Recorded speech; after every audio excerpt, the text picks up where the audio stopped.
Hey guys, welcome back to the MFL Today, episode number 45. Just gonna be another quick one for you guys today. Actually, I don't know. I don't know. I might get into talking a little bit more, but I will see. So, last week in week number what was it? Week number 3. Newman went to Riverside and lost 31-28. Metro City had 2 home games. They took care of both Long Beach teams. Both of them actually made a comeback or made it close late. But they took care of the Raiders 37-30 and the Rams 54-48, if I'm not mistaken. Sorry, I don't have it right in front of me. And then Somerset, the Long Beach Raiders actually won their first game, and they beat the Somerset City Giants 28-26 at home. And so that leads us into week number 4. Don't really have standings, guys, because we have byes. A lot of people aren't. They're not at the same point in the season. So if you have any shuffling papers, I'm trying to find some. So the standings right now are a little bit jumbled. After about week 4, I should be able to get good standings to you guys because we have 7 weeks. So after about 4 weeks, should be able to get you guys a good pair of standings. But as we look through the Grando statistics this season, so far the leading rusher is Riverside with 453 yards. They also have 10 rushing touchdowns, which is by far the most. Completion percentage, Newman, they're 27-46, but Metro City has completed the most passes with 43. Metro City also leads in yards and passing touchdowns with 630 yards and 13 touchdowns. Metro City also leads in points with 126. The Long Beach Rams have given up the most points at 132. Now, Summer City has actually scored the least amount of points. They are at 60. Now, again, that is... Hold on. Through 2 games. Actually, no, that should be 59. No. It is 60, my bad.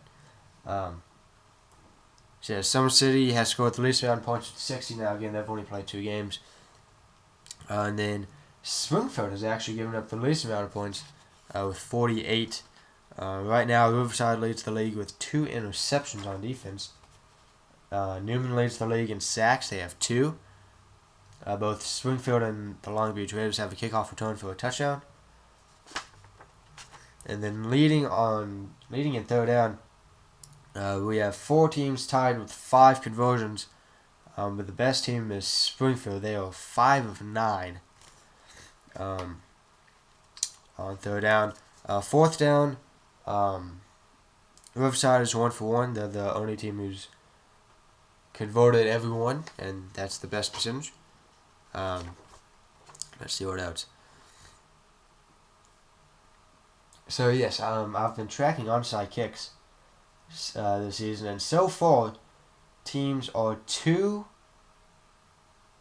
of 10 with onside kicks.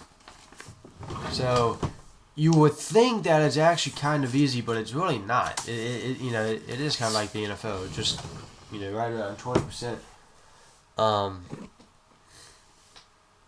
Of a conversion rate.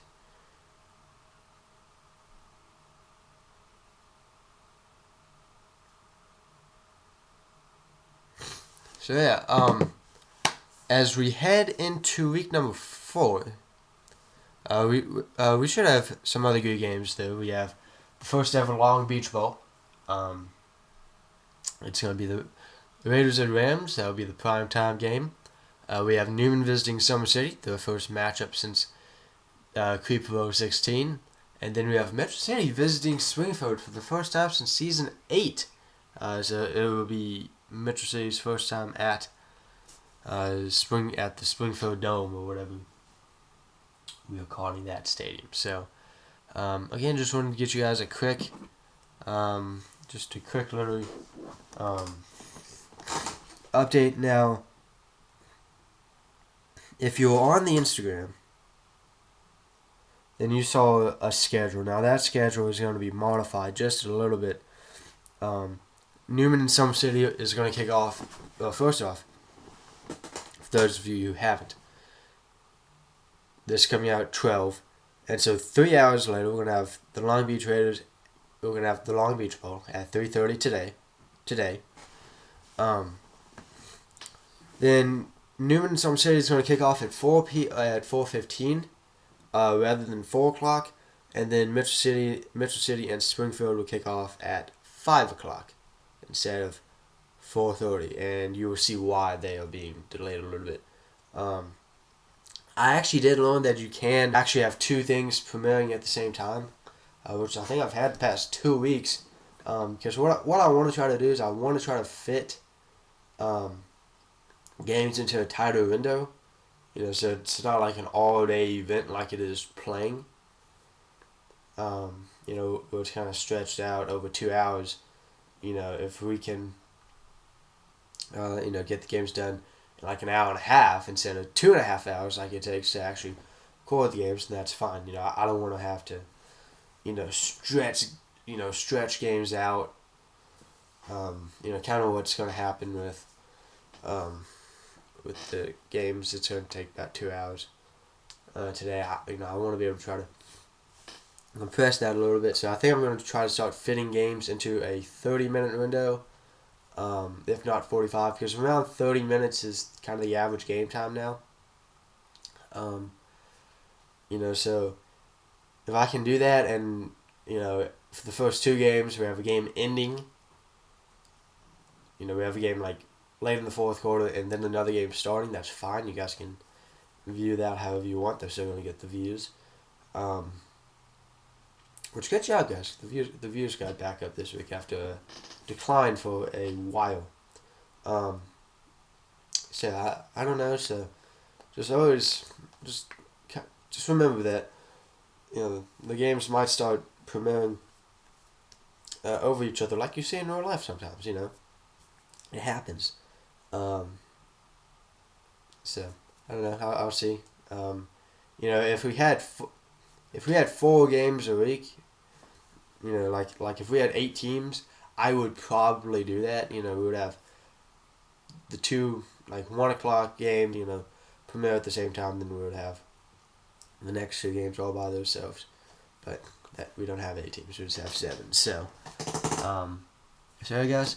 Again, should be an exciting week number 4 for you guys. We've already played them. Should be exciting for you guys. So we will see you guys in the next one, which will be the Long Beach Bowl between the Long Beach Raiders and the Long Beach Rams. We're looking for their first ever